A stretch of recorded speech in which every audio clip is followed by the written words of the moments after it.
Fala pessoal, tudo bem? Estou aqui com a Lalesca e com a Lohane. A gente vai fazer uma avaliação postural das duas para ver qual tipo postural que elas apresentam na vista sagital, na vista de perfil.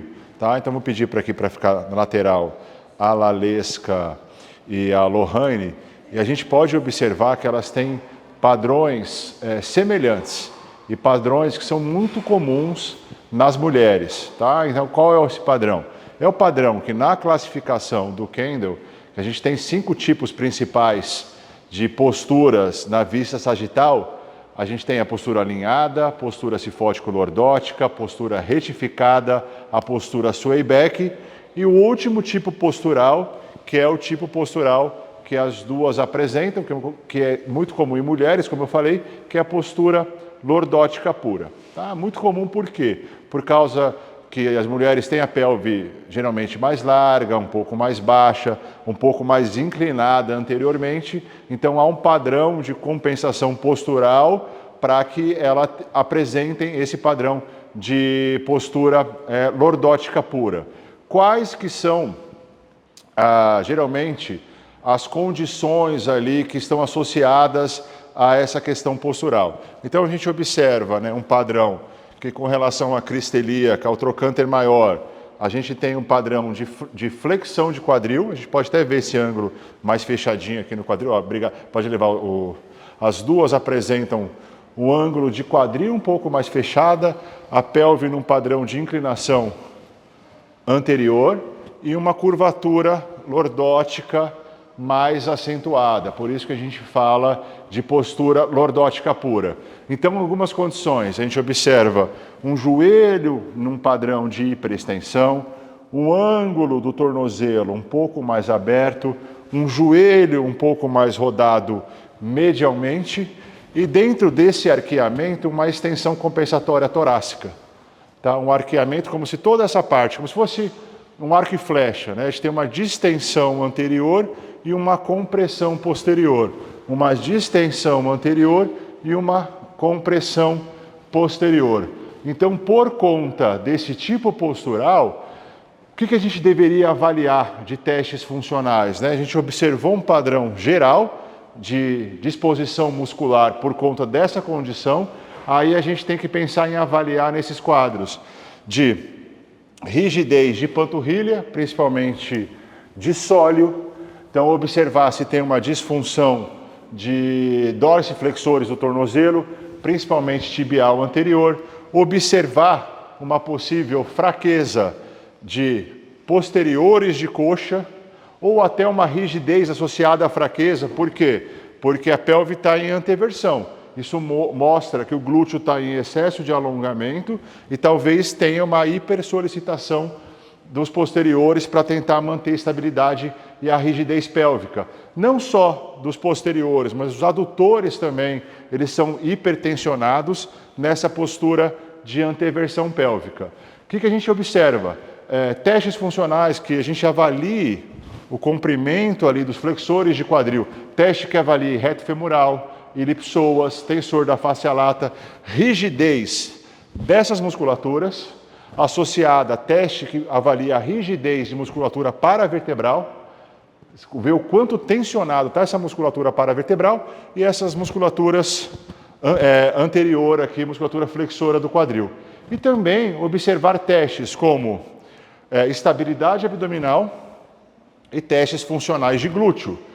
Quais testes de glúteo? Agachamentos unipodais, teste de ponte unilateral, descida do step, controle do membro inferior, aterrissagem, para ver se é um bom controle, se a pessoa faz um valgo. Então, assim, essas condições a gente vai avaliar essas musculaturas.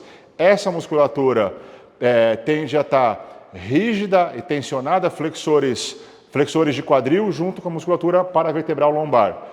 Musculatura não tão tensionada, mas hipoativa, musculatura abdominal e musculatura de glúteos, tá? Então é importante observar essa questão.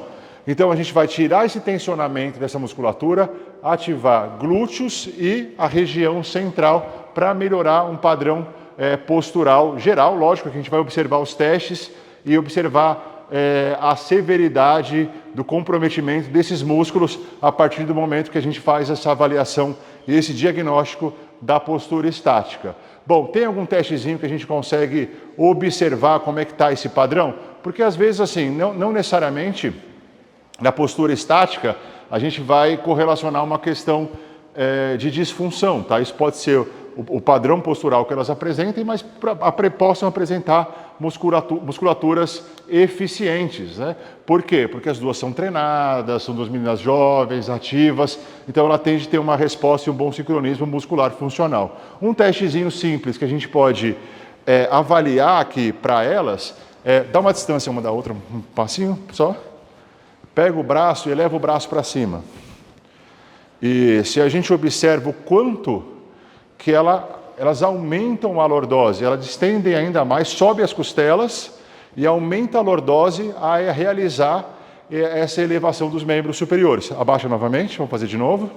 Ó, prestem atenção nos testes. Faz a lalesca, isso. O quanto que sobe a costela. Ah, por que é importante isso? Porque se ela sobe muito a costela, provavelmente ela vai repetir esse padrão ao fazer uma puxada, por exemplo. Então, seria interessante fazer uma puxada na diagonal, quando ela não precisa levar tanto os braços para cima. Porque quando eu elevo o braço para cima, consequentemente, eu tenho uma tendência à elevação das costelas se eu não tiver uma boa função de contenção da musculatura abdominal. Tá? A mesma coisa aqui. Então, baixo aqui, verifico, faz o teste.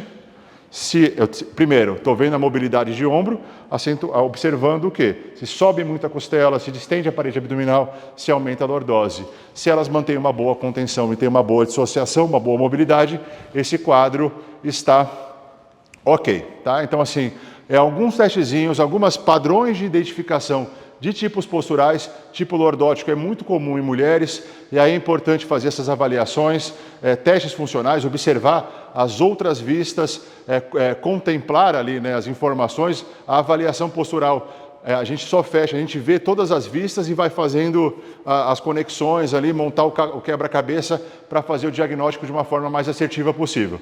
Tá bom? Então, assim, esse foi um padrão de avaliação da vista sagital, indicação para alguns testes. Muitos desses testes estão aqui no canal do YouTube da Faculdade Uniguaçu, estão nas nossas redes sociais, no Instagram, no meu Instagram pessoal, Prof. Rodrigo Fener, no Instagram da Faculdade Uniguaçu também fizemos testes, gravamos alguns conteúdos recentes aí que podem ainda complementar e adicionar mais informação, exercício corretivo para essas condições encontradas. Muito obrigado e nos vemos nos próximos vídeos e nas redes sociais da Faculdade Uniguaçu.